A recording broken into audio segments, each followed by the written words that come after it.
जिनका परम पावन चरित जल निधि समान अपार है। जिनके गुणों के कथन में गणधर न पावे पार है। बस वीतराग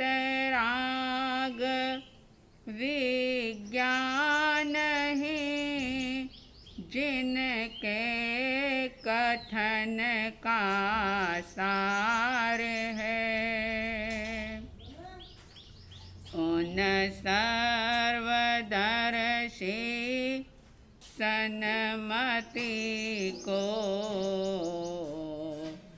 वंदना शत बार है। उन सर्वदर्शी सन्मति को वंदना शत बार है। श्रद्धालु जिज्ञासु श्रोताओं, आत्मसिद्धि शास्त्र के माध्यम से मतार्थी और मानार्थी जीवों के लक्षणों के बारे में आप सुन रहे हैं। अभी तक आपने सुना था कि देव, गुरु और धर्म के बारे में जो मतार्थी और मानार्थी होता है उसकी क्या धारणा होती है, किस प्रकार से वो बाह्य क्रियाएं करता है। आइए आज हम 32वीं गाथा प्रारंभ करते हैं। 32वीं गाथा में 4 मुख्य लक्षण मतवादी के, मानार्थी के, मतार्थी के मुख्य रूप से 4 लक्षण श्रीमद् जी बता रहे हैं। उन्होंने कहा था, नहीं कषाय उपशांतता,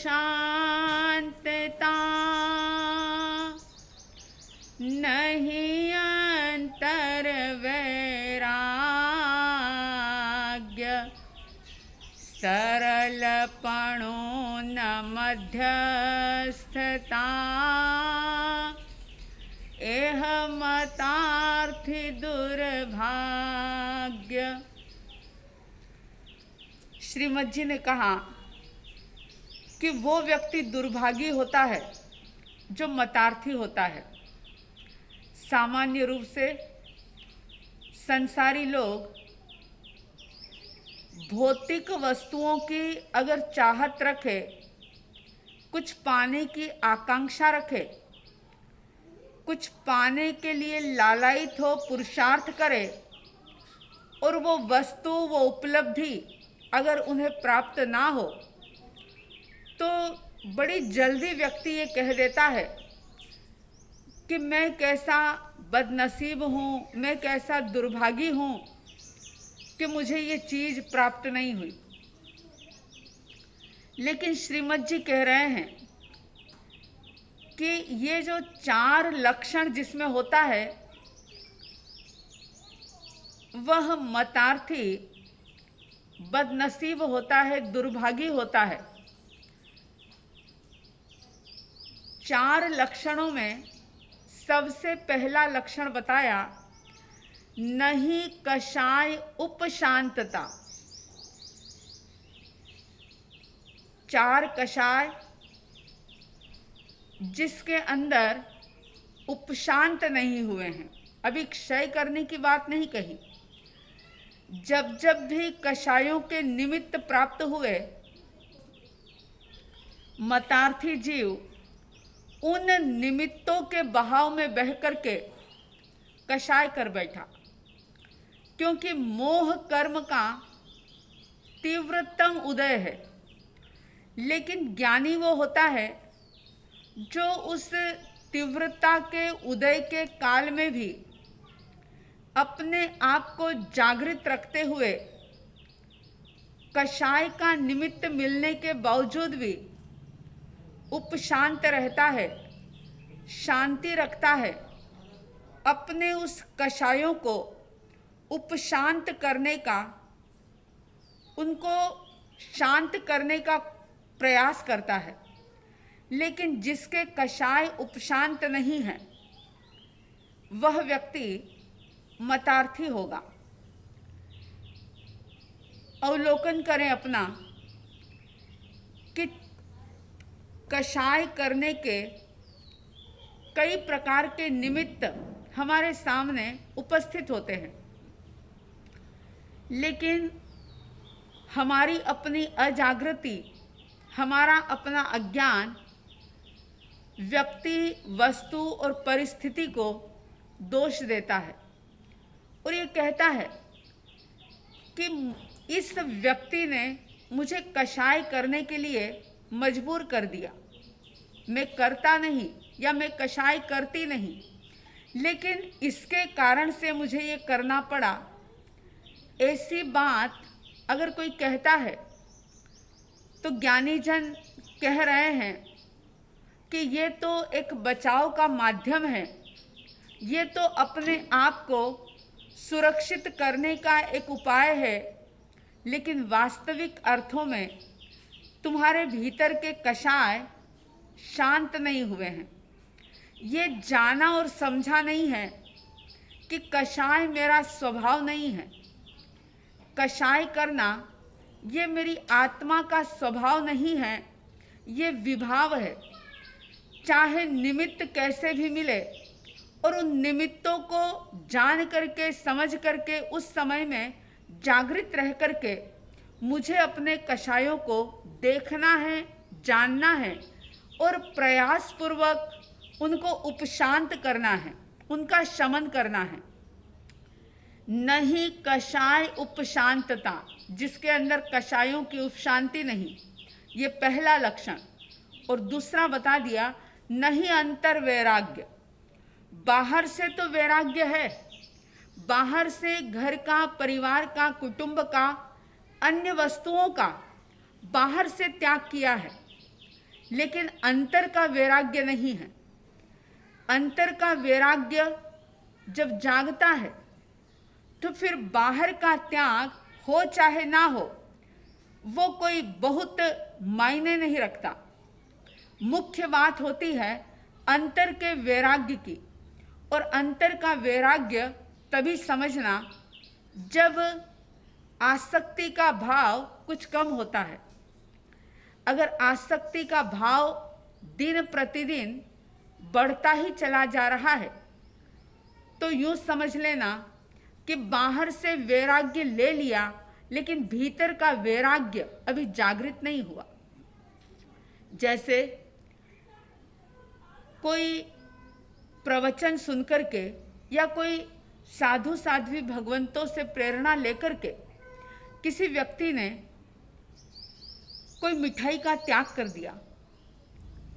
अब जैसे उसने मिठाई का त्याग तो किया, लेकिन अंदर के वैराग्य के साथ वो चीज़ नहीं छूटी। थोड़े दिन के बाद जब उसने उस मिठाई को देखा तो उसके मन में उसको खाने की लालसा जागी और वो विचार करता है कि मेरा नियम इतने समय के बाद कब पूरा हो और कब मैं उसका भोग करूं। और उस दौरान बीच बीच में कई बार उस त्यागी हुई वस्तु का स्मरण उसे होता रहा। चाहे उसने पदार्थ का भोग नहीं किया, लेकिन मन से वो त्यागी हुई वस्तु को कई बार भोग चुका। क्यों? क्योंकि अंतर का वैराग्य नहीं था, अंदर की समझ जागृत नहीं हुई थी। जो समझ के साथ छूटता है उसे छोड़ना नहीं पड़ता, वो अपने आप सहज रूप से छूट जाता है। और जब छूट जाता है तो फिर उसका मन के अंदर ख्याल भी नहीं आता। तो तो ये अंतर वैराग्य की अवस्था, अगर अंतर वैराग्य नहीं है तो वो मतार्थी दुर्भागी होता है, दुर्भाग्यशाली होता है वो जिसके भीतर का वैराग्य ना हो। मुख्य 4 बातें इसके अंदर बताई है। नहीं कषाय उपशांतता, नहीं अंतर वैराग्य। पहला, कषायों का उपशमन नहीं है, और दूसरी बात कि अंतर का, भीतर का, आत्मा का, यानी अंदर से उसको विरक्ति नहीं है। अगर त्याग भी किया है तो या तो ऐसे ही किसी के प्रेशर में आकर के त्याग किया, या कोई दुख के कारण से त्याग किया, या कोई मोह गर्भित वैराग्य उसके भीतर में जागा, लेकिन अंतर का वैराग्य जागृत नहीं हुआ, तो बाहर से चाहे जितना मर्जी त्याग कर दो, लेकिन भीतर के वैराग्य के बिना मोक्ष मार्ग प्रशस्त नहीं होता। वेश परिवर्तन हो सकता है, केश का लुंचन हो सकता है, लेकिन वैराग्य प्रबल नहीं हो सकता।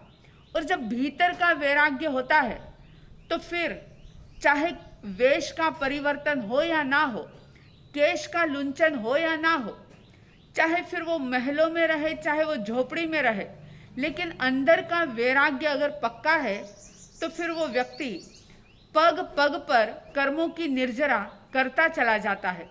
चाहे वह स्वर्ण सिंहासन पर भी बैठा हो, लेकिन वहाँ बैठे बैठे भी उसके भीतर में विरक्ति का भाव होता है, किसी भी प्रकार की आसक्ति का भाव नहीं होता, अधिकार का भाव नहीं होता, मेरे पने का भाव नहीं होता। वो होता है अंतर का वैराग्य। तीसरा दुर्गुण, तीसरा लक्षण मतार्थी का बता रहे हैं, सरल पणुना, यानी कि उसके अंदर सरलता नहीं है। ये बात तो आपने कई बार सुनी है।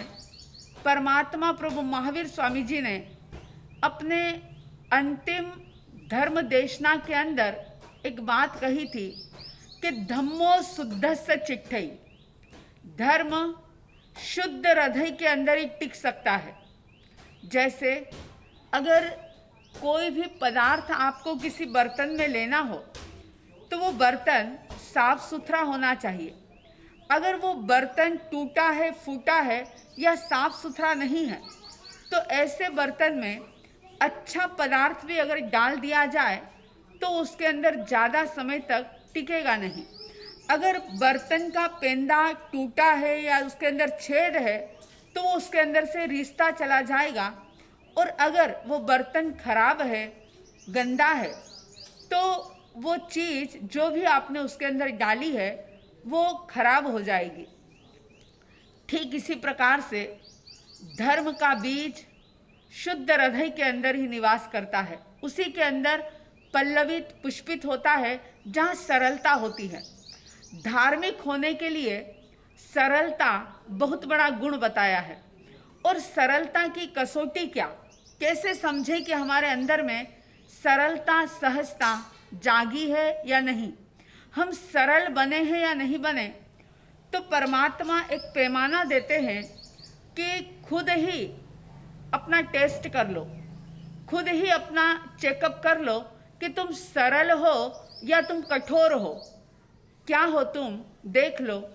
तो परमात्मा कहते हैं कि अगर कोई व्यक्ति आपको आपके कोई दोष बताए, आपकी कोई कमी बताए, आपके कोई दुर्गुण बताए, आपको नहीं समझ में आ रहा है, लेकिन कोई आपका हितैषी अगर आपके जीवन के अंदर रही हुई कोई कमी बताता है, दुर्गुण बताता है, या आपकी कोई कमजोरी, दोष बताता है, तो उस समय में आपकी स्थिति क्या होती है? आप सहज भाव से उसे स्वीकार करके अपने उस कमजोरी को, कमी को, दोष को दूर करने का प्रयास करते हैं, या कि बताने वालों के ऊपर आप गुस्सा करते हैं। बताने वाला आपको हितैषी लगता है या कि वह दुश्मन नजर आता है। अगर वो आपको हितैषी लगता है, आप बहुत सहज रूप से अपनी कमी को स्वीकार करके, अपने दोषों को स्वीकार करके, जो आपको वो दोष बता रहे हैं, चाहे वो माता पिता हो, चाहे वो गुरुजन हो, चाहे वो मित्र हो, चाहे वो हमारे कोई हितैषी हो, अगर वो हमें दोष अपने जीवन के कोई कमी बता रहे हैं तो उनको सुनकर के उनके ऊपर गुस्सा आता है या कृतज्ञता का भाव आता है, धन्यवाद का भाव आता है कि आप मेरे इतने हितैषी हो कि आपने मुझे ये दोष बताया, मैं जरूर ये दोष जान करके समझ करके इसे दूर करने का प्रयास करूंगी या करूंगा। अगर ये भाव आपके अंदर पैदा होता है और दूसरों के गुणों को देखते हैं, आप गुणग्राही बनते हैं, दूसरों के दुर्गुणों को ना देख करके अगर आप गुणों को देखते हैं तो समझ लेना कि सरलता, ये गुण जो है ये आपके अंदर प्रकट हो रहा है। बस यही एक पैमाना है सरलता को नापने का कि कोई हमारा दोष बताए तो उसे सहज रूप से स्वीकार करें और दूसरों के अंदर जो कोई भी गुण देखें मुक्त कंठ से उस गुणों की प्रशंसा करें।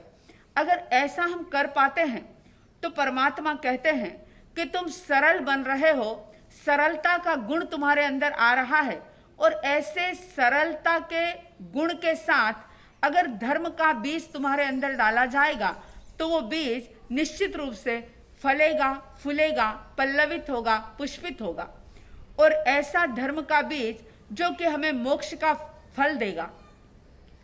तो तीसरा बताया सरलपणु ना, यानी जिसके अंदर ऐसा सरलपना ना हो, सरलता ना हो, तो वो भी मतार्थी होता है। और चौथा बता रहे हैं न मध्यस्थता। ये जो दूसरी लाइन का सरलपणु न मध्यस्थता, ये सरलपणु और मध्यस्थता के बीच में जो न है वो दोनों ही तरफ लगाया जाएगा कि सरलता भी नहीं है उसके अंदर और मध्यस्थता भी नहीं है। मध्यस्थता का मतलब होता है तटस्थ होना। तटस्थ का मतलब है जैसे नदी के किनारे पर, तट कहते हैं किनारे को, और स्थ यानी खड़ा रहना, स्थिर रहना। कोई व्यक्ति नदी के किनारे पर खड़ा है, वो तट के ऊपर खड़ा है और ऐसे खड़ा है कि पानी की लहर या पानी की एक बूंद भी उसे छू नहीं सकती। वो बिल्कुल तटस्थ है, मध्यस्थ है। ऐसे देव, गुरु और धर्म को स्वीकार करने में जो व्यक्ति पक्षपात रहित होता है, जो दोषों को दूर करने में पक्षपात रहित होता है, गुणों को ग्रहण करने में जो पक्षपात रहित होता है, जिसके अंदर किसी भी प्रकार का पक्षपात नहीं होता, क्योंकि जहाँ मध्यस्थता नहीं होती, मध्यस्थ भाव नहीं होता, तटस्थता नहीं होती, वहाँ पर व्यक्ति सही को ग्रहण नहीं कर पाता, गलत को छोड़ नहीं पाता। क्योंकि जब तक तटस्थ नहीं होगा, जैसे तराजू का जो कांटा होता है, जब वह बिल्कुल बीचों बीच स्थिर होता है तो ही वस्तु बराबर तोली जाती है। अगर वह एक तरफ ज़्यादा झुक रहा है तो या तो चीज़ कम होगी या ज़्यादा होगी। इसी प्रकार से जब व्यक्ति मध्यस्थ नहीं होता, तटस्थ नहीं होता, तो ऐसी दशा में वह सत्य को स्वीकार नहीं कर पाता।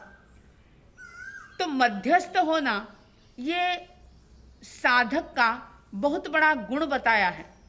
अगर दो व्यक्ति की लड़ाई है और उनके अंदर अगर सामंजस्य बिठाना है, अगर उस झगड़े को खत्म करना है, तो तीसरा व्यक्ति जो होगा उसको तटस्थ होना बहुत जरूरी है। अगर वह किसी का पक्षपात करेगा, अगर वह पक्षपात रहित होकर के न्याय नहीं देगा तो न्याय सही नहीं होगा। इसलिए यहाँ पर मध्यस्थ भाव को बहुत महत्व दिया और श्रीमद जी ने कह दिया कि सरलपणु न मध्यस्थता, ना तो उसके अंदर सरलता है और ना ही मध्यस्थता है। नहीं कषाय उपशांतता, नहीं अंतर वैराग्य, सरलपणु न मध्यस्थता, एह मतार्थी दुर्भाग्य। ऐसा मतार्थी जीव जिसमें ये 4 दोष हैं, जिसके कषाय शांत नहीं है, जिसके भीतर का वैराग्य नहीं है, जिसमें सरलता नहीं है और जिसमें पक्षपात रहितपना नहीं है, यानी मध्यस्थ भाव नहीं है, तटस्थता नहीं है, ऐसा व्यक्ति मतार्थी होता है। और वो मतार्थी जो दुर्भागी होता है, बदनसीब होता है, जिसे मोक्ष का मार्ग प्राप्त नहीं हो सकता। ये अनमोल जीवन प्राप्त करके भी वो खाली का खाली रह जाता है।